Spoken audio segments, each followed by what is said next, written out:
Hey guys, welcome back to the channel. And today we want to discuss a kind of controversial topic. I don't want to start a Federation Civil War, guys, but this question just came to my mind, and I know it's been brought up in various ways on YouTube and around amongst Trekkies and things like that. But the question as to whether J.J. Abrams incarnation of Star Trek, his development of the Star Trek reboots, if they've been good movies. And I could basically just say my opinion is they've been good or they've been bad. But I want to take a look at what Rotten Tomatoes has to say. Now, I know a lot of people say, well, Rotten Tomatoes system isn't that great. It's critic scoring. But after doing a little bit of research into Rotten Tomatoes is actually pretty darn good as far as I understand it. It's a combination of, it is the critic reviews, professional critic reviews, as well as audience score reviews. So, I mean, that's pretty, I mean, if we're going to have an opinion about something,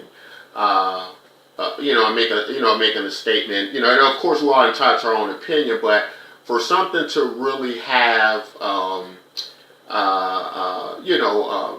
be the close to the consensus of what many film watchers want to see, there needs to be some type of data to support that, some views, polls, something to go along with that. And Rotten Tomatoes seems to do a very good job of that. If you look here at one of they have Star Trek Beyond, the last Star Trek movie we got in the franchise, and the Rotten Tomatoes score is 84%, and then the score next to it is what the audience thought, and that's 81%.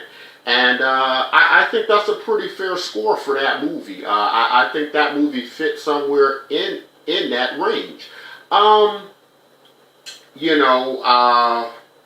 I have also scored other movies that I liked or disliked, and many times their scores got pretty close.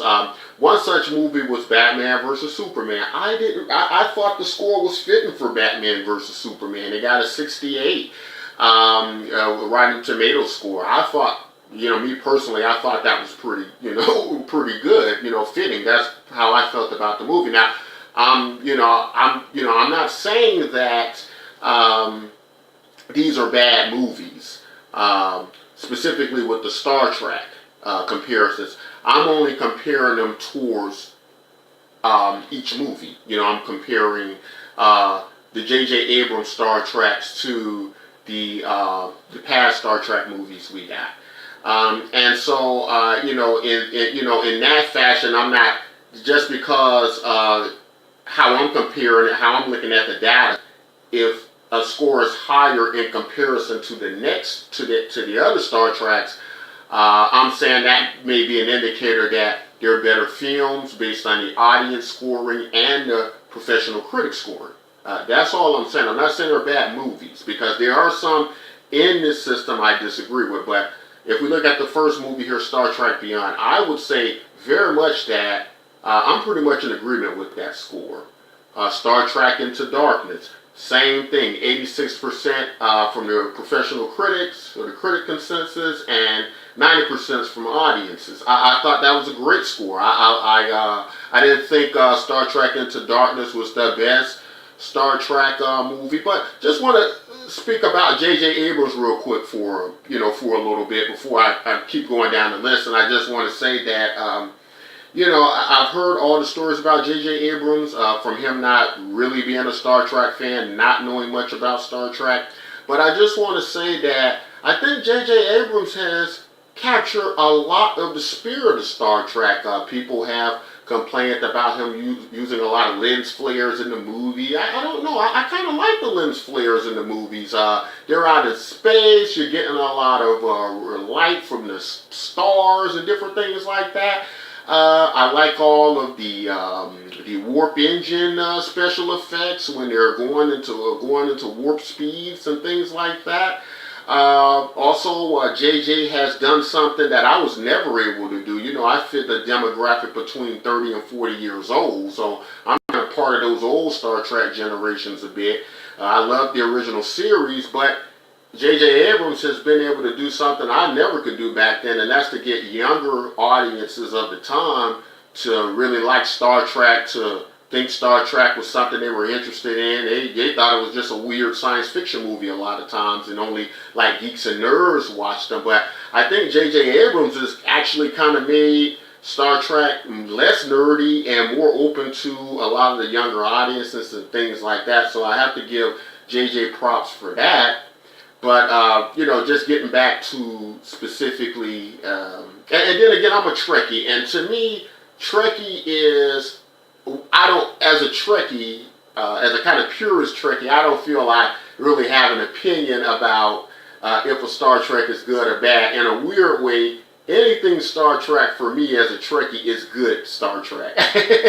Now, some Star Treks are better than others, but as a Trekkie, I support all Star Trek movies, whether they're fan-based movies or silver screen movies. So just wanted to get that out there, that I feel I'm a purist in that regard. But let's get back to the scoring system, and I'll just say if I agree or not. With Star Trek Into Darkness, Star Trek Beyond, I'm going to go real brief because there's so many Star Trek movies. We're going to go through all of the scores. I'm not going to comment on all of them. I'm going to go real quick because, don't want to make this video too long. I know how precious you guys' time is. With Star Trek Beyond, I wasn't too thrilled about the director when JJ couldn't do the movie. But the score is fitting, I think. I think 84% from critics and 81% from the audience. I thought that was fitting. I thought it was very action-packed. Again, probably trying to capture that younger audience who has the ADHD sufferers who really can't do a lot of character development and plots and things like that. Sometimes that's necessary as a YouTuber. Same thing, a lot of people probably, younger audience won't watch my video because I'm not making funny faces. I'm not having all these crazy reactions, which is fine. There's sometimes a necessary thing to bring in a younger audience that needs to be done. But let's get into Star Trek Into Darkness. 86% from Rotten Tomato critics, 90% from the audience. I thought that was a great score. I thought that was a fitting score. I like Star Trek Into Darkness. My thing is, though, Star Trek Into Darkness would have been a good movie without making Benedict Cumberbatch be Khan. They didn't need Khan. Him being Harrelson, just this super agent with superhuman power through some type of drug would have been fine. They didn't need the Khan movie was done so well. J.J. Abrams, I feel, did make a mistake in that. He didn't have to redo the Wrath of Khan. Wrath of Khan was just one of those movies you shouldn't touch. You should go past it or go before it, but leave it alone. He didn't do that. Big mistake on his part, but still, I enjoyed the movie. The first Star Trek in the reboot series, 95, 91%. Very fitting score. I really like that movie.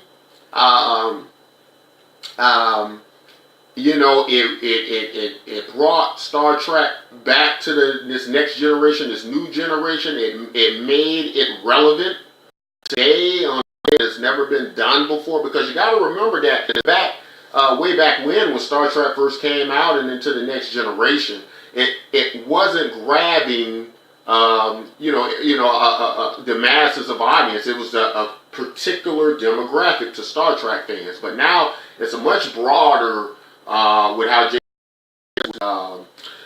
Chris Pine and the rest of the cast, and I think I agree with this score. And that's another thing. I'm finding that I'm not a professional critic, I'm not a professional movie reviewer, and you guys can tell that from my videos. And I'm not going to claim, I've never claimed to be. But I do find it interesting how, in my mind, what I think would be appropriate scores for these movies, especially just from an audience perspective of 91%, I think that's great. I probably would have gave it, maybe a 93.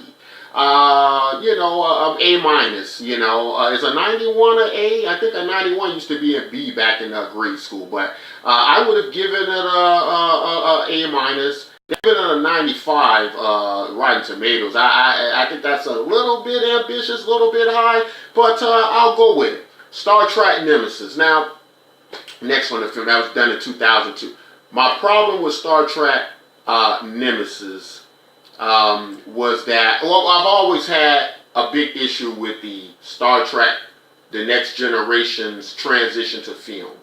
And I don't think that's just because, I don't think that's just based on it being done a while ago and the special effects of film. I don't think it had anything to do with that. I think it had just something to do with the how they transition. Sometimes you got to be careful when you do a lot of these Star Trek movies and you have the TV show going simultaneously, because then they just kind of feel like a long Star Trek episode. You know what I mean? It's kind of like you feel like you're watching the episode of The Next Generation, but it's just a longer episode. And I just didn't get that movie experience with a lot of these, not on every Star Trek. Now, some of them hit it right, and we'll get to that as we go down the list, but Nemesis just didn't do it for me. I didn't like Nemesis in that regard. Star Trek Insurrection, 55%.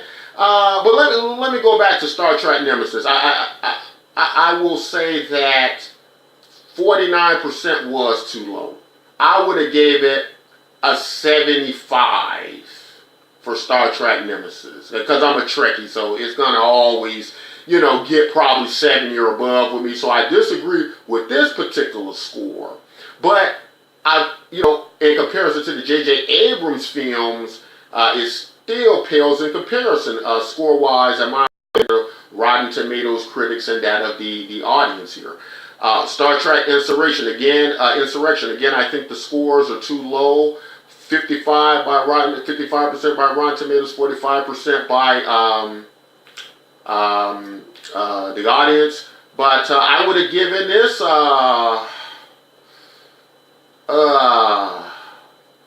I'm going to say 75 for it too. Let's get down here to Star Trek First Contact. I really loved this one. This was my favorite of the Next Generation's transition to the silver screen. Really liked this one. You know what? I'm going to go with a 93 on that one. Now, the critics did go to 93. The audience went with an 89%. I would lift that up to about a 93%. So getting close to JJ's movies, but still, behind a bit when compared to the first Star Trek, 2009, J.J. Abrams.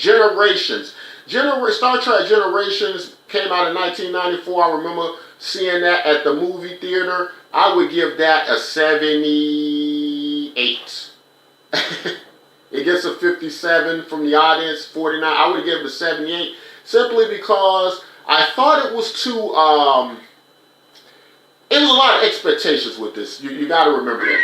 There was a lot of expectations and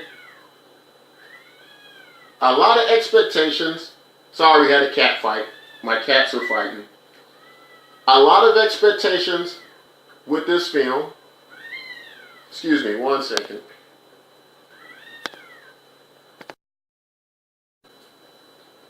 Okay, I'm back, guys. Apparently, what happened? One of my cats wasn't a J.J. Abrams fan, and the other cat got in a fight with him about it, and so they've gotten that resolved.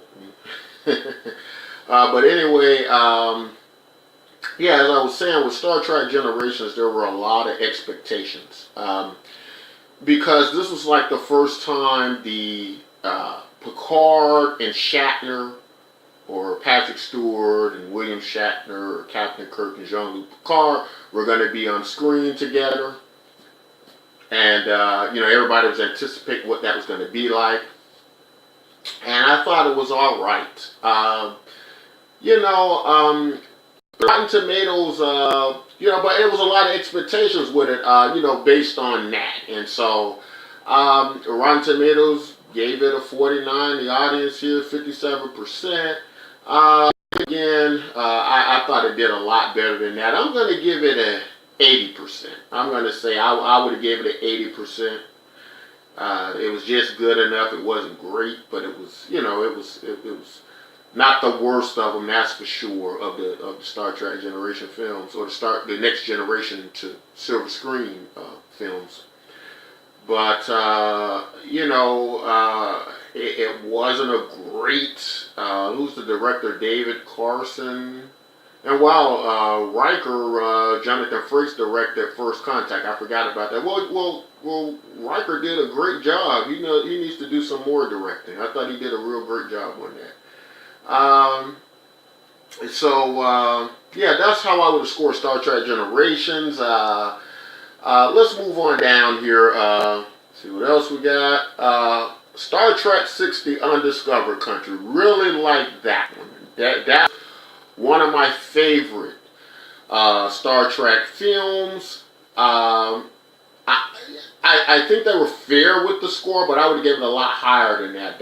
I would say Undiscovered Country should get about, I'd say at least, in my opinion, at least about a 90. At least a 90%. At least a 90%. Rotten Tomatoes gave it 84%, not too bad, and the audience gave it 83%. Well, I thought the audience would have did a little bit better with that 83%, but Now, Star Trek V: The Final Frontier. 23%. No, I wouldn't have gave it that low, but this is for many the worst Star Trek film. It's pretty close. I would give this one. I don't know, something about, as bad as this film was to many people. Oh, and William Shatner directed. I forgot William Shatner directed, but as bad as it was to a lot of people, something about it I liked still. Something about it I liked. And because of that, I have to disagree with the Rotten Tomatoes score. I would have given it more, like I would say about a 75. I give it a 75. I'm not going to get into all my reasons why I liked it, but it was something about it I kind of still like. Now, the Voyage, a lot of people like the Voyage Home. I thought the Voyage Home was pretty good. They giving it an 85 here and an 81%. I'm going to give it a 78%. I thought it was okay. I thought it was pretty good, them going back with the wheels and all of that. But, you got to remember with this Star Trek, they spent a lot of time, in the modern time of the day. And so they didn't get a whole lot of, there wasn't a whole lot of, space stuff going on. You know what I mean? It was more their interaction into modern day, like some of the old Star Trek episodes where they would time travel back into the past and they would be in that setting. So we got a lot of that with Star Trek 4. It wasn't really that Star Trekky. It was a message about saving whales in the environment, which was fine. But I wouldn't really consider it a top-notch Star Trek science fiction film. Star Trek 3: The Search for Spock, one of my favorite Star Treks. I would have to give that. Now the audience this is kind of weird where the critics are scoring way above on Star Trek 3 than the audience. Like, why would the audience only give 61% on The Search for Spock? I have no idea. I thought that was a great film. Even the Rotten Tomato critics did better on this. They gave it a 79%. But here's what I think I would have scored it at. I think I would have had to score this at, I would say about a 90%. I think I would have gave this a 90%. Directed by Leonard Nimoy. Again, Leonard Nimoy is just a master of directing these Star Treks, with the exception here of Nicholas Myers.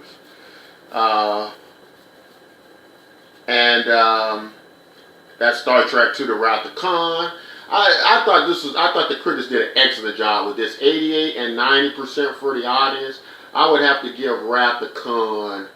I would have to give it a 95. Absolutely, a 95. I guess it's only one part about it. I think with the Wrath of Khan, I just wanted it to be only fault I could find with it is when it slowed down to get more of the plot going, when they were kind of stuck in the on the space station, and they had the little Genesis caves thing going on, and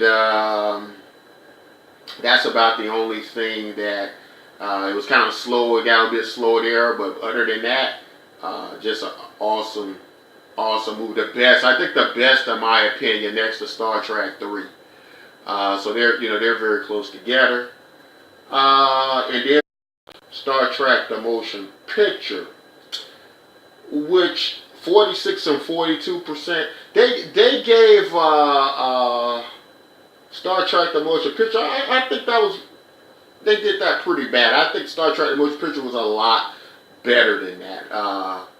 It wasn't great, but it was definitely better than this. I would have to give Star Trek the motion picture at least about a 78.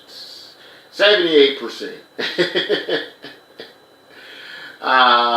And I'm not going to get into all the individual movies. All of them will take hours to review as to why. I'm just going over. But if we're just looking at these numbers, trying to get some polling data going with this, I would say that, that overall, the J.J. Abrams movies, ratio-wise, statistic-wise, average-wise, according to the critics in this particular audience who's voting on Rotten Tomatoes, I would have to say that the J.J. Abrams movies are better. That they've done better based on this information and this data. Does that make that particularly the case, though? No, it doesn't make it the case, but I guess it's still a little bit better than just going, it's better or it's worse, because then we're just forming opinions, and it's just one opinion out of millions, right? Or maybe we need to do a poll amongst Star Trek fans, but in any event, I think J.J. Abrams, even though he's went different directions with this, I think overall his reboot has been positive. For me, it's been positive, and I think for a general audience, it's been positive. He's also done great with the, actually like what he's done with the Star Wars too, because with the Star Wars, the Force Awakens, and he didn't do Rogue One, but both of those Star Wars to me had a similar feel to them, just this kind of more Star Wars. So J.J. Abrams to me gets it. He gets it, but I would like him to pay homage to the original timeline. I don't. To me, it seemed like he tried to go off in his own direction, do something totally different. I agree with LeVar Burton. I don't think he had to necessarily just take everything out of that timeline. I think he could have stayed in that timeline, but still paying homage to these characters. Just like he brought in Leonard Nimoy to do Spock cameos. He could have did this with William Shatner. William Shatner claims he was never offered the role or cameo in any of the movies. Some claim that William Shatner, because of his ego, he wanted a bigger part, a serious part in the movie, and maybe what they were offering him, similar to what they did with Spock, that just wasn't going to be enough for Shatner. I have no idea. They've kind of, sent messages back and forth. Who knows? I love William Shatner. I love Captain Kirk. And even if he does have an ego, I would still like to see him part of these reboots. But anyway, guys, that's what I want to relay to you all to this. I know you guys got your own opinions, and I appreciate them, and I like to hear them, and I've heard many before about, how they feel about J.J. Abrams. I get it. I understand all the different points of view. But if you did like the video, don't forget to like and subscribe. If you hated it, dislike. Likes or dislikes, fine with me. And until next time, guys, Take care.